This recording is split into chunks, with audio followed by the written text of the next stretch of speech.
back, my friends, and today, as promised, I am bringing you a review of the the Churchill gun carrier, the one of the British Tier 6 tank destroyers.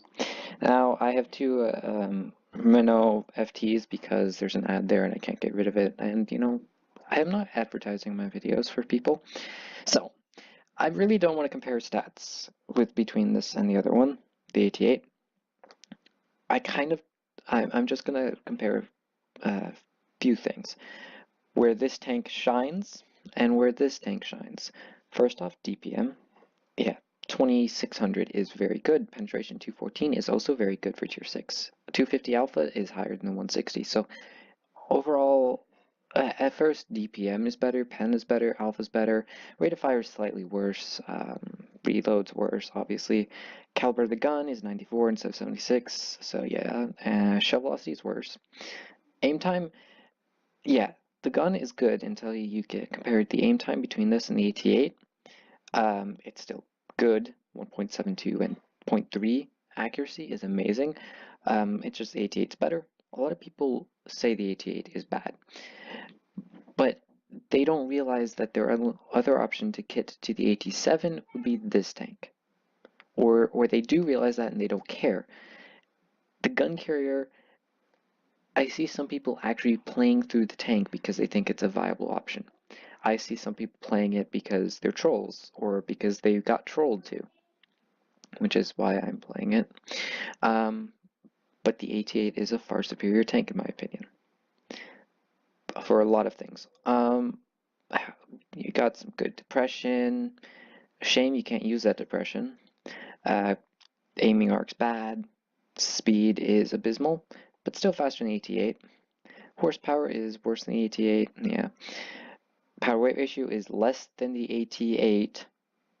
Okay, less than the 88 because this tank only weighs half a ton less than the 88, which makes no sense because you have 89 on the front of this tank, which is complete lies. There's no 89. It's not 89 across the most front of this tank. I mean, it's around 50, I think, or 30, 50. I don't know.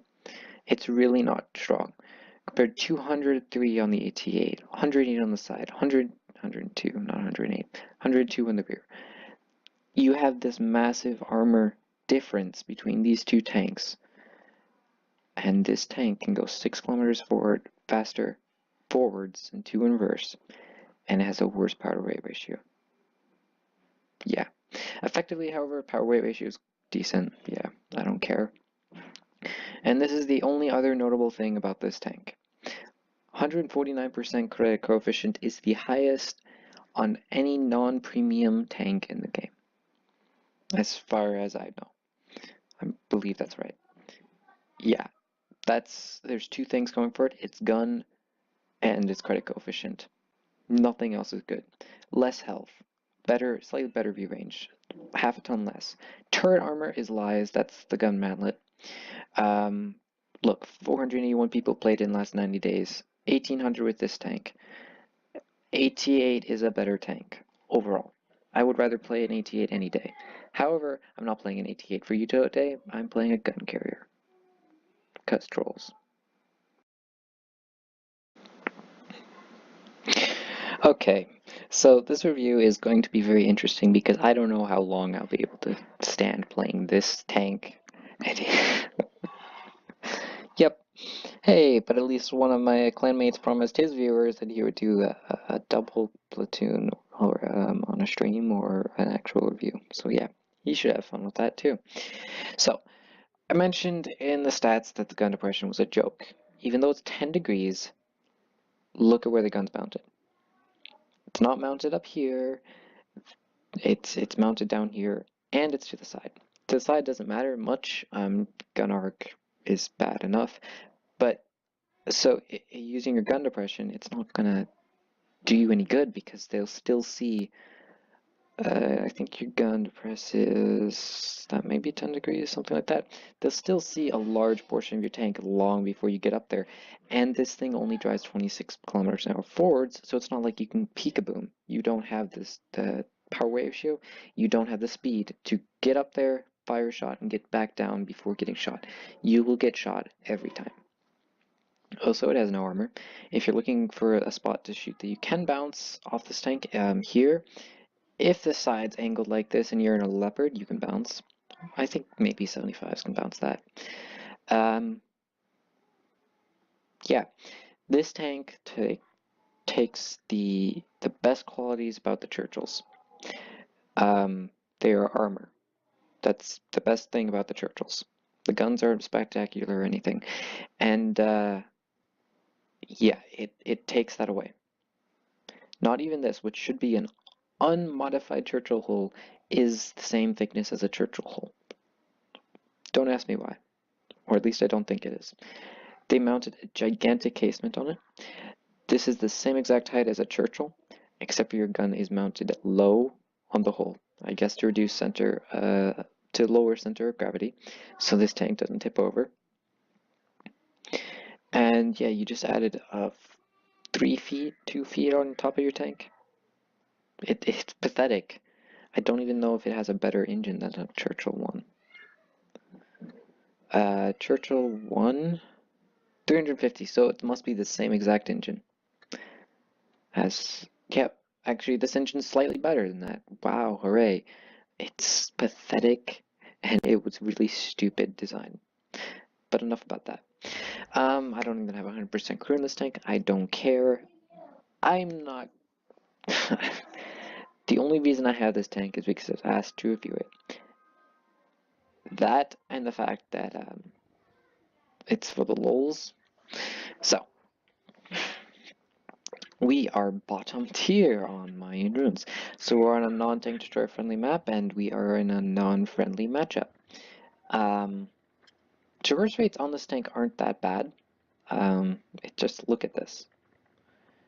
23, 25, hasn't even hit 26. Oh, it hit 27. Yay, what do I run on this tank? I don't know. 5.9 second reload. I'll get down to like 5.8 once you get it max crewed.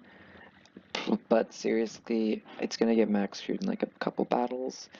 Especially if I have to play a lot of battles by the end of this review and have 100% crew. As if that matters. Anyways, patch 4.3 change log, or some of the changes have been announced. They are buffing that tank, the Bulldog, quite a bit on its with its gun selection, and that's good because its gun is really underwhelming. They're nerfing the IS-7. They are nerfing both the Centurion 7.1 and the 4.2.2. The Centurion 7.1 already has abysmal DPM, so they're going to reduce the rate of fire even further. It does not need a nerf. The 4.2.2, however, could you need a nerf, but really it doesn't because, I mean, it's still just a 4.2.2. Let's see, who's gonna kill me first? Hey, we picked up our first kill. What else are they changing? I think they're buffing the Helsing's traverse rates, which, if any of you ever fought a Helsing, you know it's just stupid. Ridiculous and stupid, and you pushed instead of backed up. If you had backed down and he came after you, I would probably have killed him for you. Instead, no, you didn't. Okay.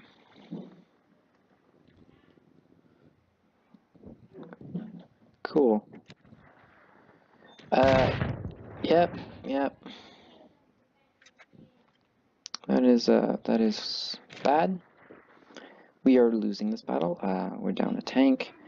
That can change quickly, however, so, I mean, don't... Where did that shot go? I'm sure we'd all love to know. I should have killed him earlier. We picked up our second kill. We took way too much damage because of it, because of a couple shots I missed. 12T, look at him. He's trying to aim up at me. I think he was. Okay, we have crossed the bridge. ARL's a one-shot. 12T can clip me. Unless he does that. Okay, ARL.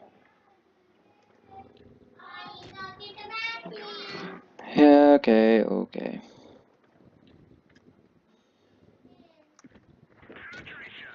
No. Okay, okay, okay. He did not roll high enough. Sitting on 4 kills, gonna pick up our 5th. And 5 kills. In the gun carrier. Bottom tier. Hooray! KV1S probably isn't gonna kill me. Can I get the 6th? Nope, I didn't get the 6th. I'm fine with that, I suppose. Been nice to get 6th, but I wasn't on enough health to push him, so I had to be a passive. So we picked up 5 kills. Got a first class. First battle, first class, 1600 XP. 5 kills, bottom tier, 1500 damage, 16, yeah, XP. Pfft, I don't care. Anyways, let's move on. Okay, yes, so I've played 2 battles, got 2 Radleys. Only one is going to probably be shown, depends, however. So, top tier Rockview. There is a spot on this map we can use quite effectively. It depends on which side our team decides to go. I prefer to go right. Boards. But that's at tiers like this, mid tiers. It's a 50 as to whether your team listens to you. I sincerely hope they do. I want to go up there to where that bush is over there, and I want to sit in that. I do not want to get pushed by this ARL because he'll follow me up there, probably get me spotted. As soon as you're spotted in this tank, you better find cover or you'll die. Just the way it goes. And finding cover is a lot harder than you think because this tank is giant. That's an ARL.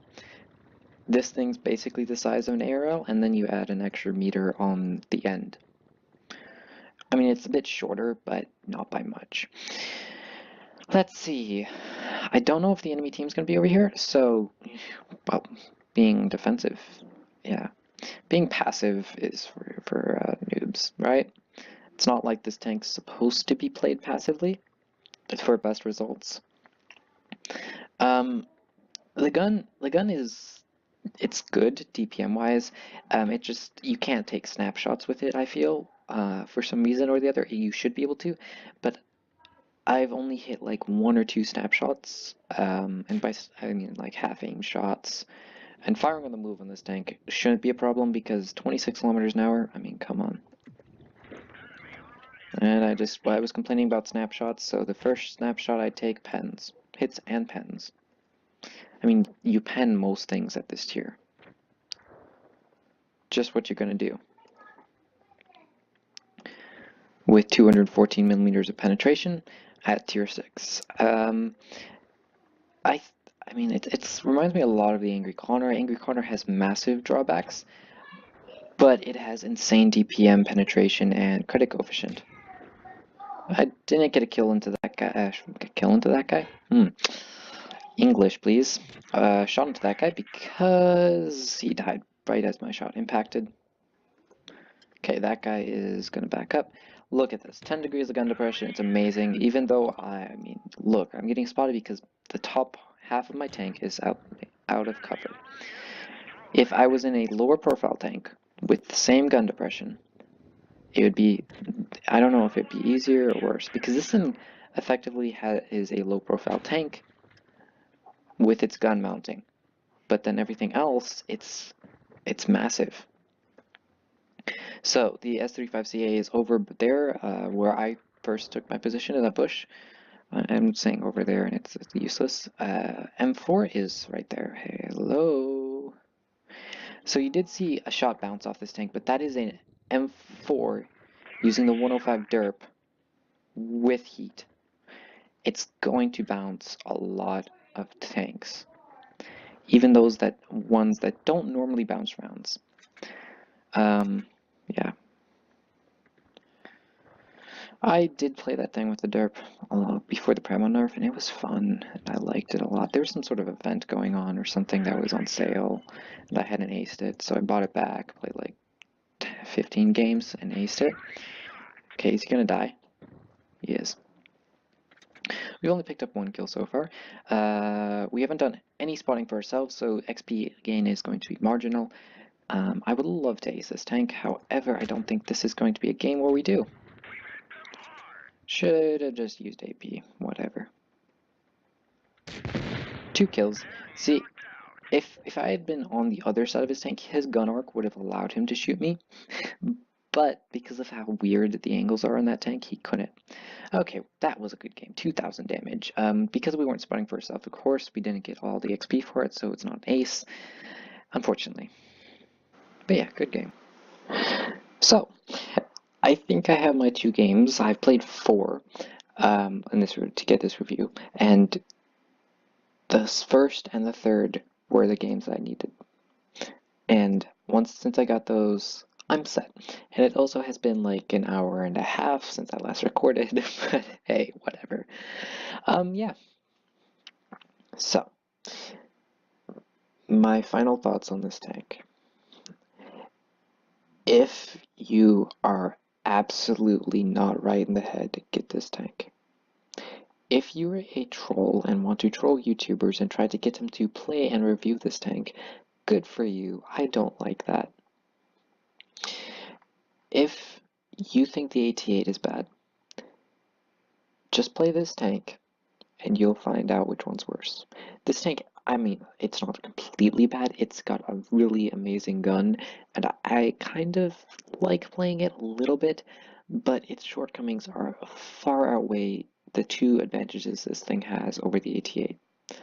Its credit coefficient and its gun. And with credit coefficient, I mean, I just have to go over to tier 8 and premium and heavy tank, and yeah, I have tanks. I don't need credits. Don't need this thing to earn credits. However, if you're not in that boat, and you do need to earn credits, and you have this tank research for some daft reason, I mean, I don't recommend playing it, but I recommend playing it. Yeah, and only in the instance where you're short on credits, you don't have a premium tank, you don't have premium time, you've daftly researched this tank, and you somehow have enough credits to buy it. Yeah. Or you're just a troll and want to have it in your garage for the lulz. Yep. Massive weak spots all around. The thing's massive weak spot. I think I bounced 1 or 2 rounds off the side in one of my battles, but yeah. Don't get this tank. Don't get this tank. Yep. And that's that. Well, and with all that being said and done, I'd like to thank Mr. The Guy Is Coming for telling me to review this amazing tank. I think you're the greatest person in the world, even though you probably aren't going to watch this video.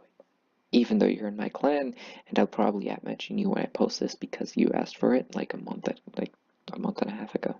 But don't worry, I have been asked to review the Conqueror. I was asked that like a month ago or 3 weeks ago.